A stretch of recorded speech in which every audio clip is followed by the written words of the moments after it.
Contending with the scores of re-risen townsfolk and the demonic allies below the cathedral, we find ourselves peering down to the 5th level that is undoubtedly the catacombs below. Unfortunately, a darker and more cramped area than the labyrinth, promising tight passageways and few doors. It's upon entering the claustrophobic space we exclaim, "That stench! Is it me? Or are there zombies down here?"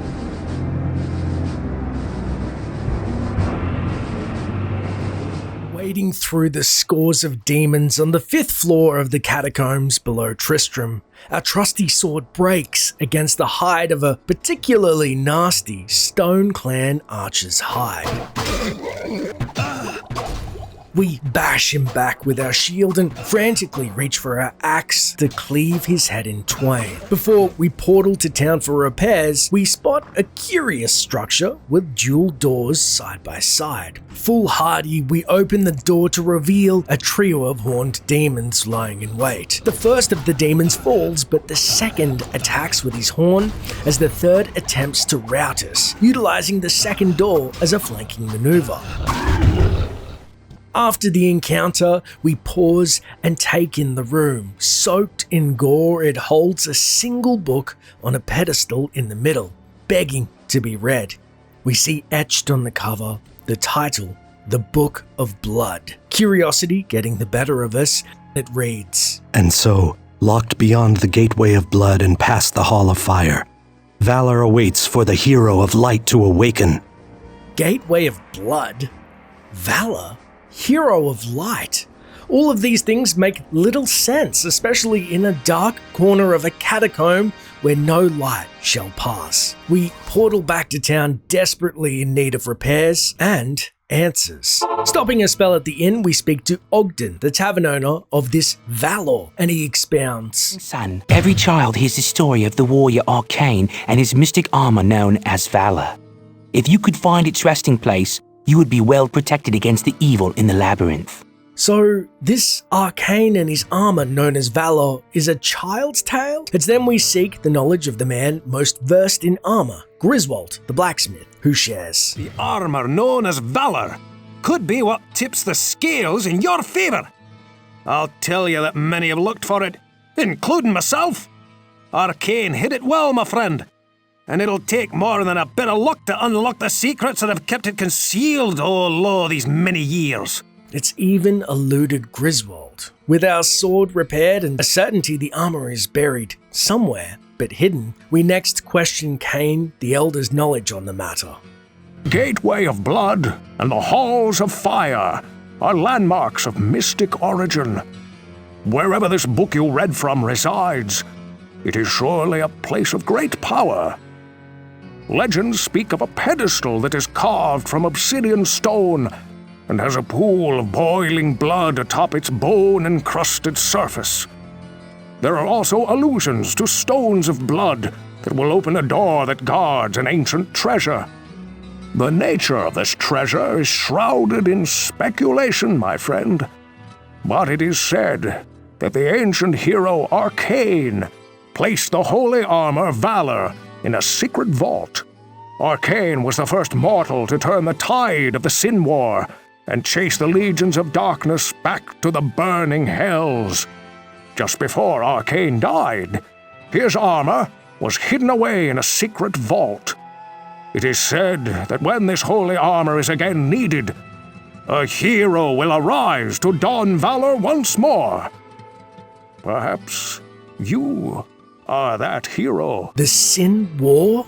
With this warrior Arkaine's hand in turning the tide and his armor's namesake Valor, we wonder if the Angel of Valor, Imperius, had a hand in helping him. Speaking of heroes, we see Farnham the Drunk dozing by his favourite rock and try and prod him, to which he murmurs. Pure Farnham. Insightful and concise. Next, we speak to Pepin, the healer, about the tale. It sounds like something I should remember, but I've been so busy learning new cures and creating better elixirs that I must have forgotten. Sorry. Well, in Pepin's defense, he mixes a mean brew. Running short on answers, we then speak to Wirt the peg-legged grifter who scrutinizes. You intend to find the armor known as Valor? No one has ever figured out where Arkaines stashed the stuff, and if my contacts couldn't find it, I seriously doubt you ever will either. Not impressed by the flunkies we imagine Wirt calls quote-unquote contacts, we keep it to ourselves and instead speak to Jillian the barmaid, who shares. The story of the magic armor called Valor is something I often heard the boys talk about. You would better ask one of the men in the village.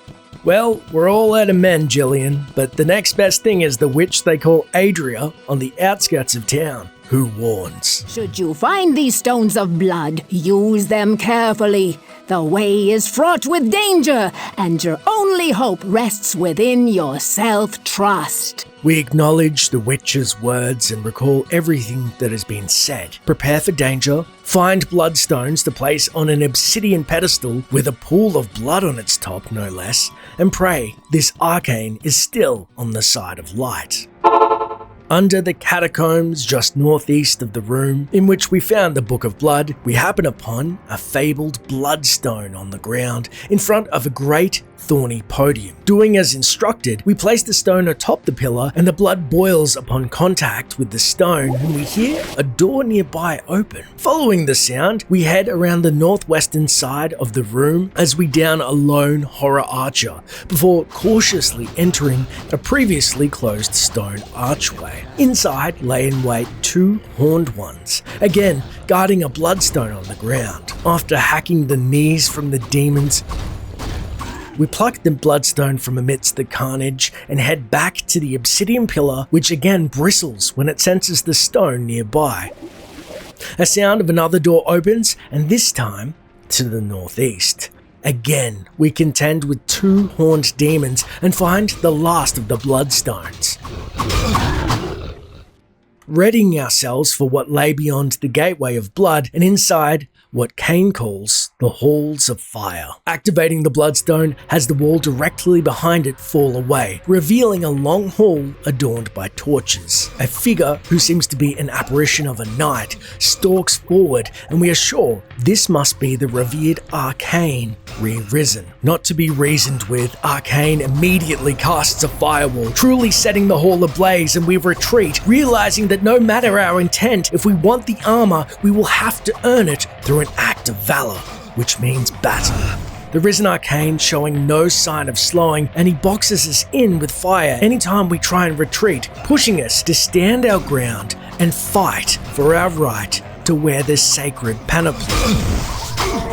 Arkaine, however, refuses to fall easily, healing through our onslaught as we greedily gulp potions to match him blow for blow. Yet somehow, as if bolstered by the light itself, we emerge victorious and cut the re-risen warrior down.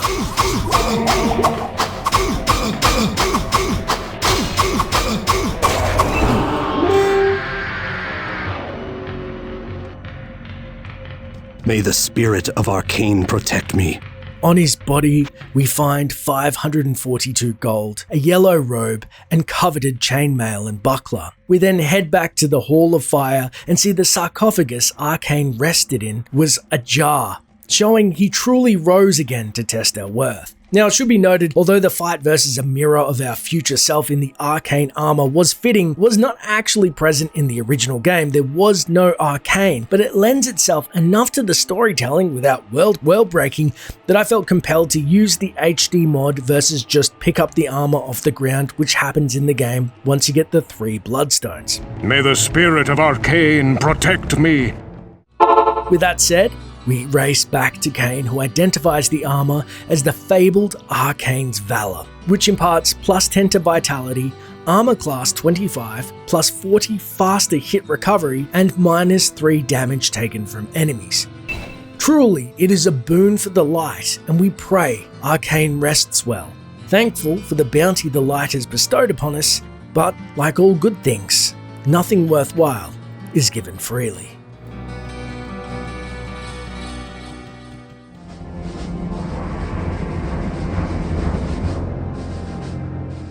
On the 6th level of the Catacombs below the town of Tristram, we find a mythical book surrounded by candles that reads, Beyond the Hall of Heroes lies the Chamber of Bone.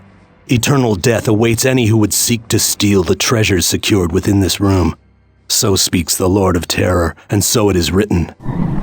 After which the wall behind the book disappears as if an illusion is lifted. In the middle of the room lies a great stone staircase heading up into an unknown cavity in the ceiling. We have been warned by the book's passage. This is no doubt a treasure room, well hidden by the Lord of Terror and his minions. Unwilling to ascend the stairs unaided, we seek the knowledge of the townspeople to see if they know if testing the fates and promised eternal death is even worth the supposed treasure that lay therein.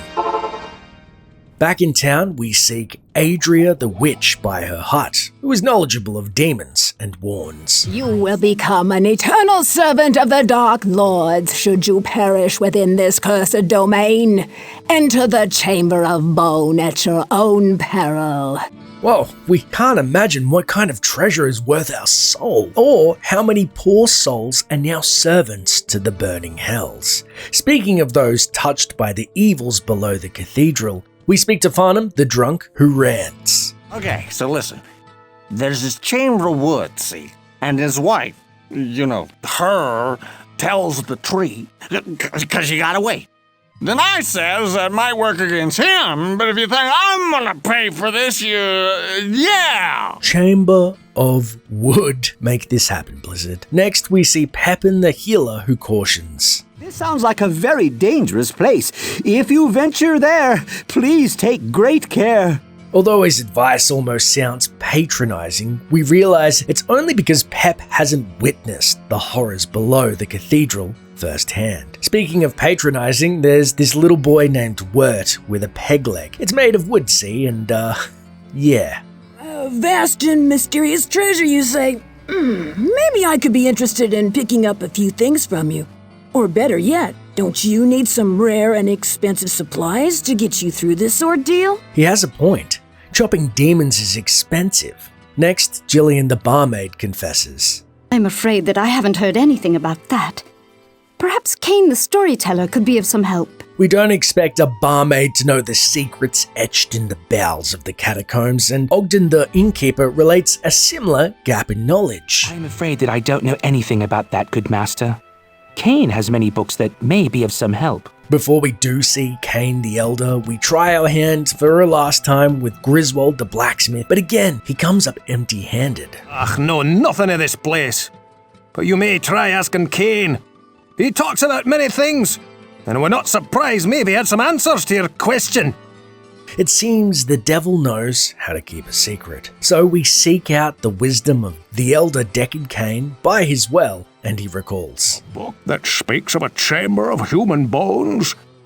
Well, a chamber of bone is mentioned in certain archaic writings that I studied in the libraries of the East. These tomes inferred that when the lords of the underworld desired to protect great treasures, they would create domains where those who died in the attempt to steal that treasure would be forever bound to defend it. A twisted, but strangely fitting end. It is kind of fitting. Treasure hunters that perish in this chamber of bone are cursed to defend it. But how many were selfish and how many were trying to weaken the forces of hell? Only a fool would steal from the great evils themselves willingly. Realizing our place now as perhaps that fool, we can at least set some poor souls free from this chamber of bone and eternal damnation. Back below the catacombs, we head up the stairs and inside the chamber of bone. As we enter, we round the first stone wall and are immediately confronted by a gaggle of cold death skeletons and their unseen allies. The herd encircles us, stabbing and bashing from all angles with the fervor of a subordinate that lives in constant fear of the wrath of a displeased master. Once the skeletons fall, the hidden appear and try their hand at defending the treasure. Although we realize we need to somehow contend with them one by one, their group attack persists from all sides, but to no avail. Ankle deep in bones and blood, we see a figure moving in the shadows, and as we attempt to trudge forward, we're rushed by a horned demon.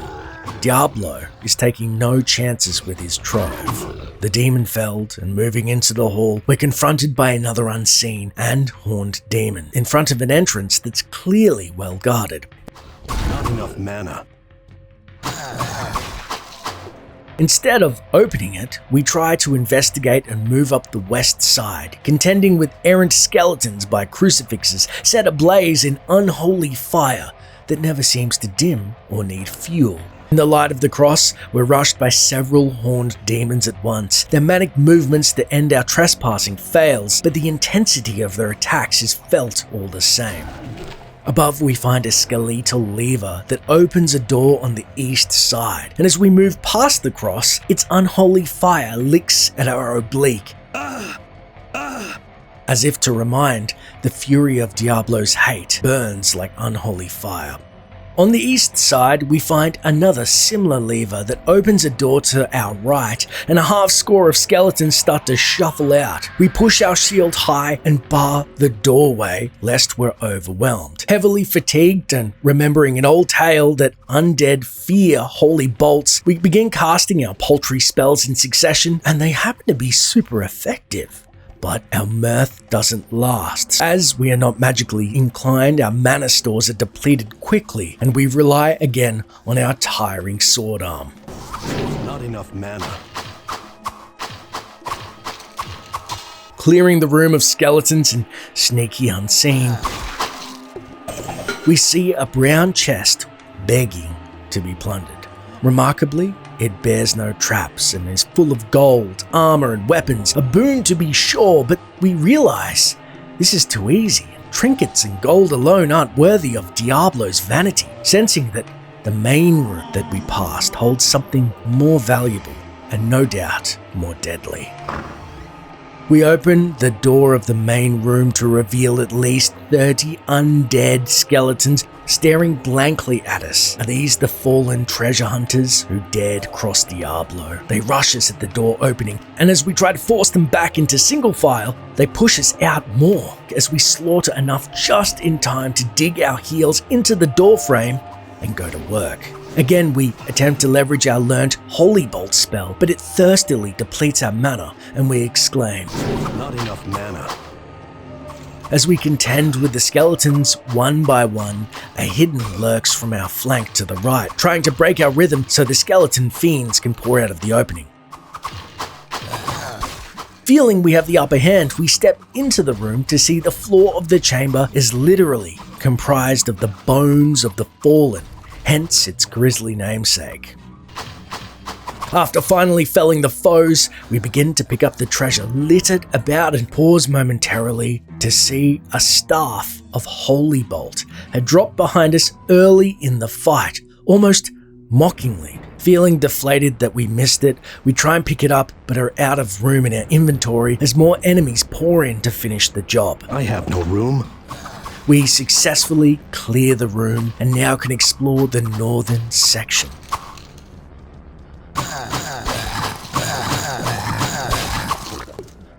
And as we cross the door, we spot a truant hidden, but as we turn to face it, we're charged by a horned demon who hits us square in the back. A blow that would have no doubt killed us, save for Valor's armor protecting our hide. Another huge demon rushes at us, but we are not caught unaware this time and sidestep at the last second. The super unique Ormlos the Impala goes crashing into the bone wall, swiping at us as we pass. We frantically look for a better ground to fight without more horned ones rushing us from unseen angles. Hiding behind a pillar, we frantically attempt to fix our shield. However, we cannot repair our sword in time as Ormlos hunts us down, and we spring out from behind the pillar using our cleave ability. Ormlos, content to stand its ground, uses its horn in a digging motion upward. Unfortunately, our sword catches a notch at the base of the horn and breaks in hand, and we're left swinging our shield wildly. Desperate, we dive through a town portal to recover and regain our bearings. Back in town, we sell all the trinkets and weapons found in the chamber, knowing the only thing that matters is our armor and our own weapons intact, and the grace of the heavens to give us strength. Just not holy magic, unfortunately. Broken blade in hand, Griswold, clucking his tongue as he eyes us coming, says cheerily, "Whoa, what can I do for you?" Once repaired and restocked on our potions, we don't worry too much about mana and get ready to go to work the only way we know how. Through the portal, Ormlos awaits. We hear other enemies milling about and move quickly, managing to eliminate him just in time and picking up a tidy 600 gold off his corpse before his allies can rout us. We contend with the last of the demons and finally lay our hands on the Staff of Holy Bolt, only to be rushed by another horned demon catching us unaware. Though quelling the assault, we can't help but think, can we ever catch a break in this place? Every single piece of loot here is either cursed or has some kind of catch. We seem to either be too late or $1 short with our magics, and our own gear disintegrates rapidly after using it to get at a promised diabolical treasure. Still, we press on with the promise that there is a reward waiting at the end. In the barely lit northernmost room, it is all but quiet. There's no treasure chest or enemies in sight, save a lone book on a pedestal called the Ancient Tome. We cautiously read aloud the words, and a 3-headed hydra springs forth. Readying ourselves, we realize it doesn't attack us, and we feel arcane energy gained somehow by reading the book. Heading back out of the room, we realize this is the promised treasure and fill our mana stores excitedly, now with a supernatural ally at hand, and begin to cast the Guardian spell and... Not enough mana. Of course, the gift we received for our ordeal was beyond our grasp, just like everything in that accursed chamber. As if we hear Diablo himself laughing at our misfortune, we vow to never return to the Chamber of Bone or any promised treasure of a primeval, and will always remember the quote, "All that glitters is not gold."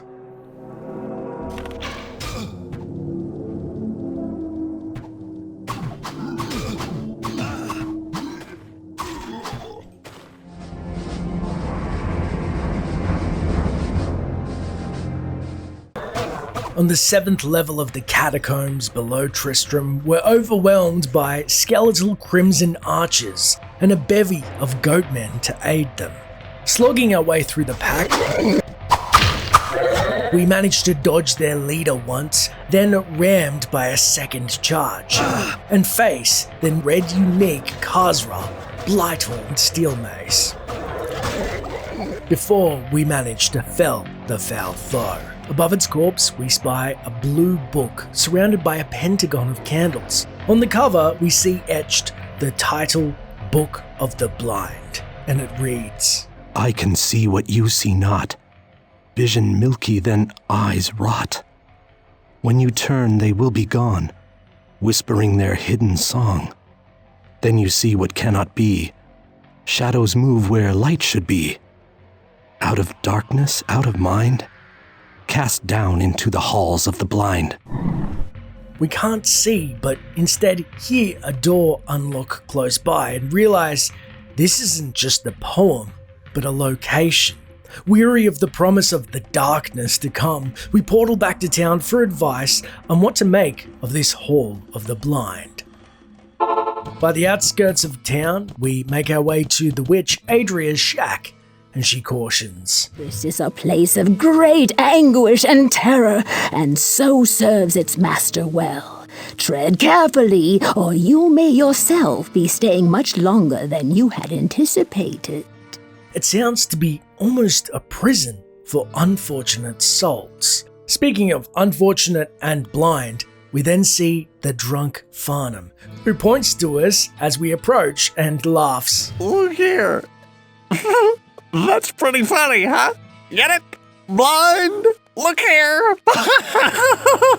We do smile at his jest and are happy he is topside making puns and not locked in the horrible halls below. Although a long shot, we had heard that Jillian the barmaid's own grandmother had suffered from blindness and asked her for any clues, and she says, If you have questions about blindness, you should talk to Pepin. I know that he gave my grandmother a potion that helped clear her vision, so maybe he can help you too. Pepin, of course. Hopefully, we do not require said potion in the near future. There's scant a thing that scares us, bar being locked in the catacombs below, blind and helpless. It's then we see Pepin the healer and he recalls. This does seem familiar somehow. I seem to recall reading something very much like that poem while researching the history of demonic afflictions. It spoke of a place of great evil that... Wait, you're not going there, are you? Unfortunately, Pep, we are. And it seems that this is not a medical affliction, but demonic in nature. Perhaps too vexing for the healing hands of a local physician. We then see the one who was themselves injured by demons, worth the peg-legged boy, and he scoffs. Let's see, am I selling you something? No. Are you giving me money to tell you about this? No.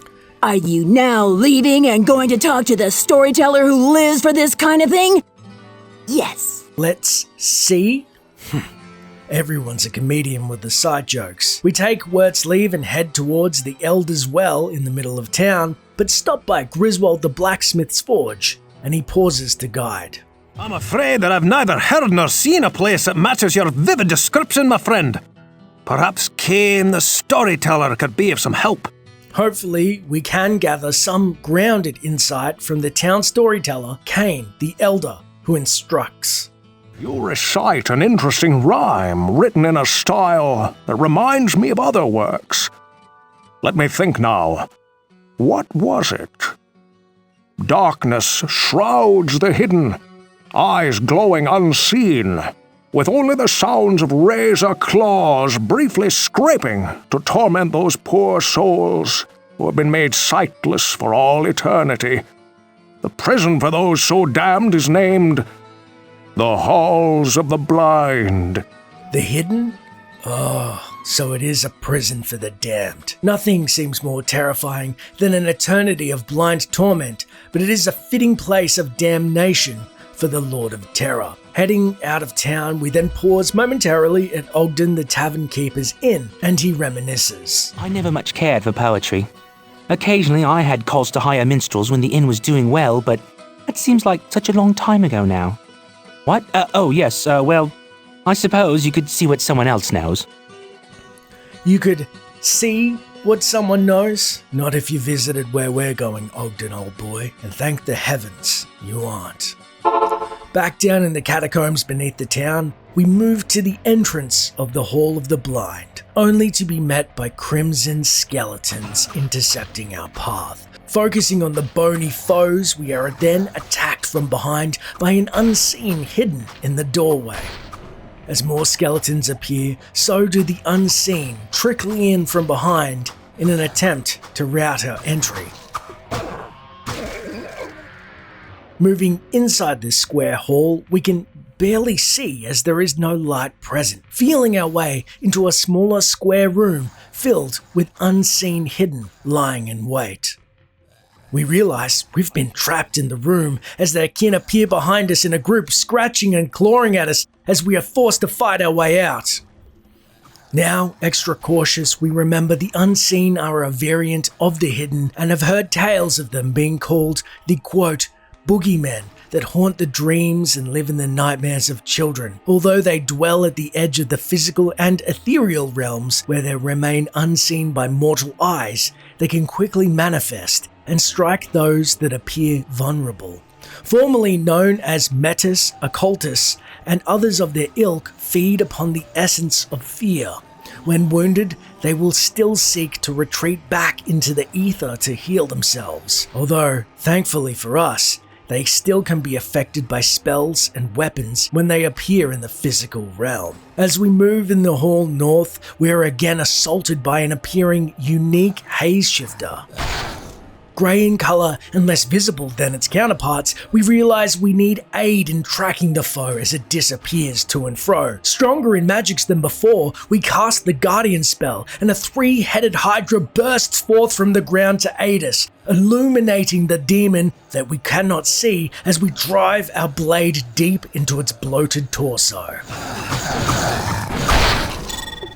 Dead and in a heap, on Hayshifter's corpse, we bend down and gather up from the dark earth a rare, unique amulet that seems to shine and glisten in the dark. The hall's now cleared and our quest ended. We pause and realize the hall is in the shape of a small infinity symbol, as if wicked magic had disoriented the blind, and they were doomed to scratch their way around a small, never-ending loop in anguish for eternity. So then we portal back to town with a renewed gratitude for our sight. The halls below have taught us how inventive the Lord of Terror is, and the unsaid promise of the suffering the remaining townsfolk will endure if the evil below is left unchecked. We then see Cain the Elder to identify Hayshifter's glimmering amulet, and ironically it grants +5 to magic, resist lightning 20%, -1 damage taken from enemies, and +20% to light radius, as if the creature secretly coveted the light, which it forcibly forsook. We then look to the heavens, grateful for the light's touch and our new illuminating necklace that will no doubt guide our path down in the bowels of the catacombs below.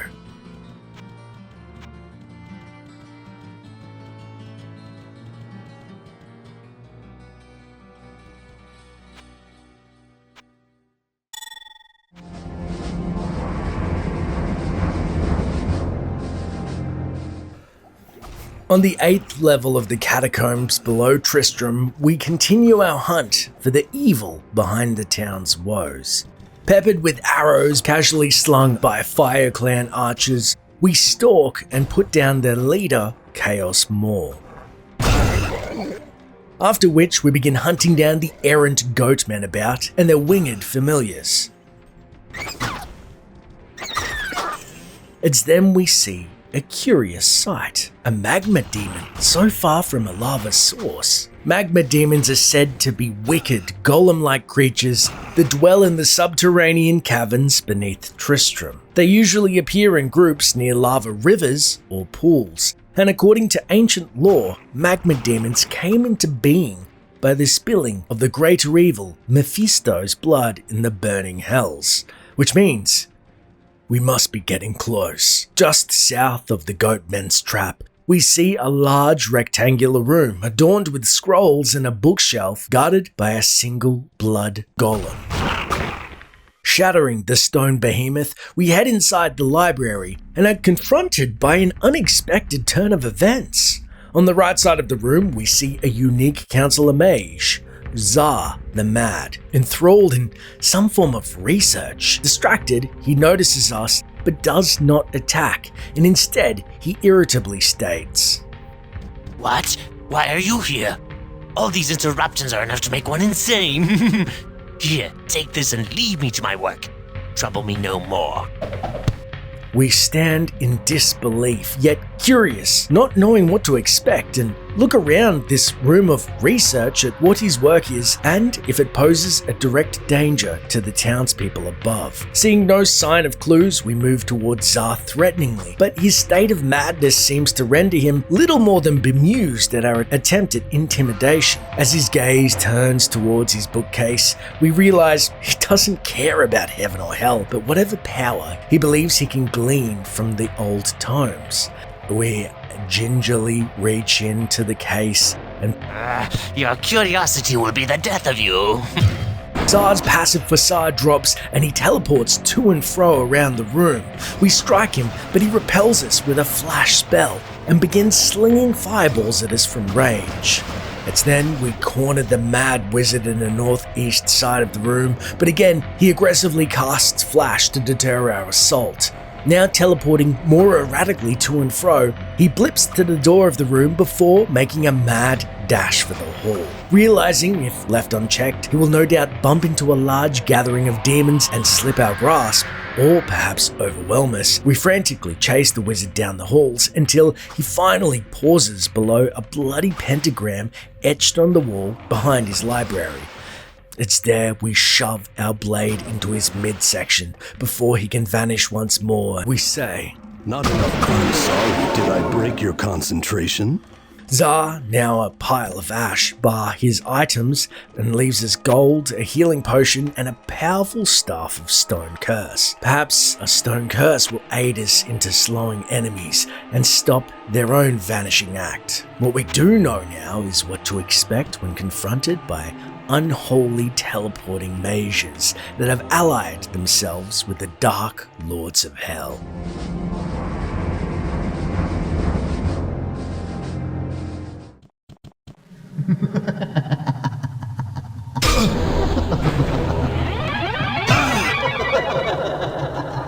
Once the player has entered the level 8 Catacombs, searched for 3 spell tomes to read in order of north, east, west. In spiritu sanctum, predictum, otium, efficio, obitus, ut inimicus. A path opens up, and upon reading the arcane tome, it divulges. Let this tome serve as your warning. This is a forbidden place. Return from whence you came and your life will be spared. Horazon, master of the disciplines that summon and bind creatures to this plane, promises death to those who pass beyond the 5 pillars. You have been admonished. Thoroughly admonished, we start heading back to town for more clues before we approach the unholy pillars and learn what we can first from Ogden, the tavern owner, who says, These sound like dark creatures indeed. I am ignorant in matters of this nature, but I would assume that our storyteller may know of such legends. Ogden, although open with his own ignorance, gives us our first lead. The town scholar, Deckard Cain, for more clues. Approaching him, he says, So, you seek knowledge concerning the wars of hell, do you? Cryptic tomes speak of great battles that determine which of the demonic lords are to rule over hell. They also mention a bitter rivalry between 2 of these lords, Osmodon, who led the Horned Death against the armies of light, and Belial, known as the Lord of Lies. Their hatred of each other is eternal, the reasons for their loathing lost even to themselves. Tales abound that the mad wizard Horazon somehow trapped the lieutenants of these 2 lords of hell within his sanctum. There can be no more dangerous a path to tread than the one that falls alongside of demons. Should you also seek this path, watch your life and your soul very carefully, my friend. What an amazing tale to be cut from the game, as most players of Diablo 2 are intimately familiar with Horazon Sanctum. It's honestly amazing that not only is this referenced in the original Diablo, but also the deeper lore of Asmodan and Belial, which we are not fully privy to their machinations until Diablo 3. With that, we consult Griswold, the blacksmith, who has meandered on over mid-conversation, and say, A bold tale indeed. My limited time beneath the cathedral leaves me poorly equipped to offer you any help with this. But, as always, you'll find Cain well versed in legends and folklore. It seems Horazon 2 is beyond Griswold's grasp. However, there is one man that surprises us, or lets us down completely, and rarely anything in between. So we head to Farnham, the town drunk, who says, Sounds like a good idea to me. You better get started right away. Okay, that's one for the letdown. Also, I am concerned that Farnham is sitting so close to the once infested cellar, but he seems content enough. So we head instead to the town healer, Pepin. Horazon was insane. There are forces with which one does not interfere. It would not surprise me if you found only the charred remains of this damned fool. It's true, who would have the gall to take on not one, but two lesser evils and bound them to himself in any fashion, drawing their ire to boot? Words to ponder as we head over to Wirt, who says, The care and feeding of demons is definitely not an interest of mine. Here is a piece of friendly advice. If you get the chance, kill anything you see down there. Huh. Sage wisdom for a boy staring at a crack into hell itself. Wonder if Jillian too has any more insights, or maybe her grandmother has seen a vision of this. This is something that is far beyond anything I have ever learned. I can only think of one person in all of Tristram who could help you. Cain, of course. She may be right. Cain is a font of knowledge, but when it comes to the dark arts, never dismiss Adria the Witch. So we head to her shack on the outskirts of town. You must destroy the two demons that Horazon has trapped within his sanctum at all costs. Should they escape from their imprisonment, they will create a link to this world that will make what lies below the cathedral seem like a children's tale. Imperius's holy spear, demons more powerful than what lies beneath the cathedral? What kind of man believes he can bind demons of that nature for any amount of time? We heed Adria's advice and make haste to the entrance of Horazon Sanctum. This is a place of great power. Inside the sanctum, the warrior Adrian remarks that it is a place of great power, and we get this unsettling feeling we're unwanted guests in this realm. A place that feels detached from our own time and space. We head south over the Bloodsmear and try the first helipad to no avail.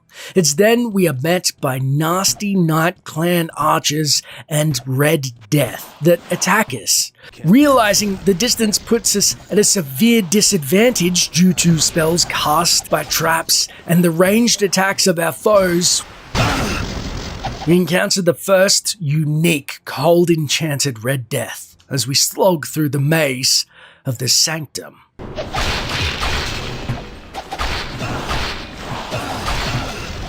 Although Firewall disperses the Night Clan very nicely, we find little solace in the fact that this is a sorcerer's den, best built for ranged attacks.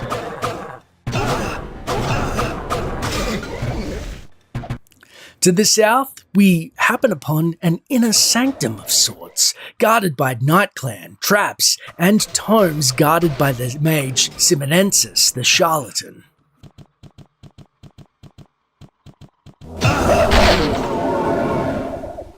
After dropping the poison-infused fiend, we pilfer his short staff of flash and the tomes, reading the Tome of Knowledge which says, Then by binding the spirit to the crafted rock, it is given life. This sounds like a spell of some kind. And gifts us with arcane knowledge. We then head into the room next to us, one of which reveals the Creature of Flame tome. Upon reading it, it says, The Creature of Flame by Horazon. Should be interesting reading. Unfortunately, this was a non-fiction tale, and a creature of flame pounces forth to assault us. Surviving the encounter, we venture onto a room just yonder where Horazon's journal lies. This looks like some sort of journal. It seems that I may have brought something to this plane that even I cannot control. The creature that fell into my astral trap is a very deadly demon. I have been able to bind it at the bottom of a pit, but it kills everything that I have sent there in attempts to defeat it. While it cannot escape, it does block the tunnels that lead to my protected haven. I am tempted to use the switch to open the tunnels to see if it will just leave, but I fear it is smarter than most of the lesser demons I have trapped before. If I could just lure it somewhere else. Here it is clear. Horazon is in over his head, having trapped a greater demon in his pit and unable to control it anymore. And it's also, unfortunately, our only path forward. Entering the pit, it seems like another layer of the cathedral. though this belies its true nature, no doubt. Also, as it's out of time and space, full of nightkin and guardian mudmen, it feels akin to a maze in which a minotaur waits of Greek legend of yore. After unlocking switches on both sides, it seems the main room opens to us and surprises us with the demon doom lock, no doubt that one of the devils Horazon spoke of. It sets upon us with a vicious assault, only to teleport to and fro. Upon sending it back to the void, Aiden utters one word. Heading south and leaving no witnesses, we destroy the rest of the mudmen and their foul night-kin brethren, before teleporting out of the pit and seemingly back into the sanctum. Reading the Circle of Binding tome, we learn of Belial's own lieutenant, Grimspike, and how to summon him. The lieutenant of Belial is known as Grimspike. Beware this demon, for his strength appears immeasurable. Reading this scroll and therefore speaking his name near an arcane circle of binding will surely summon him there. Near a circle of binding.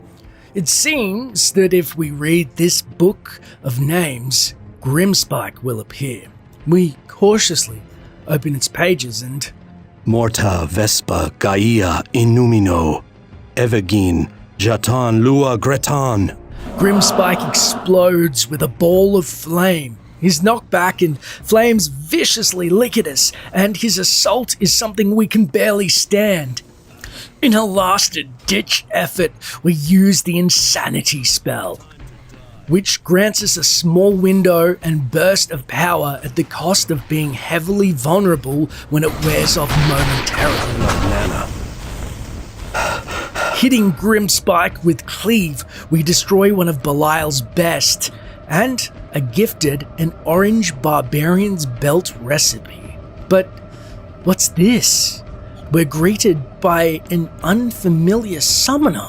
Could this be the fabled Horazon in the flesh, here to thank us for our help of ridding his sanctum of these demons?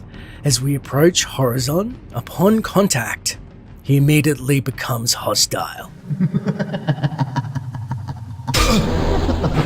The ungrateful Horazon, with a mocking laugh, which I might add he maintains for the duration of the battle, starts exuding rings of fire, opening portals to hell with sickening sounds and delighting in the demons that pour forth. Our disadvantage of distance is heavily punctuated mockingly by the fact he is teleporting to and fro, further and further, sending unholy packs of fiends at us. We desperately call forth blasts of lightning, trying to overcome the demons and remember lessons learned previously. And instead of focusing on the demons, we turn all of our attention to Horazon himself, as he falls, laughing at us, even in a skeletal visage which hangs momentarily, still getting his last laugh, mocking us in death, before finally dissipating. With only standard loot around, it was actually Sebenensis who gave us the best reward, save all of the spell tomes and books, which would have been a phenomenal boon for any sorcerer. The staff that we acquired was named Glean Song, which boasts plus 12 to magic, an unfortunate minus 8 to vitality, regenerates mana 3 per 5 seconds, hit steals 3% mana, plus 4% to spell power, and 27% damage absorbed by mana. A bit of a glass cannon special with a nice twist with the mana absorption. But what did you think of seeing Horazon for the first time in the flesh? Do you rate the quest and think it's a missed opportunity, or best left to leave him as a mystery and only explore his sanctum in Diablo 2?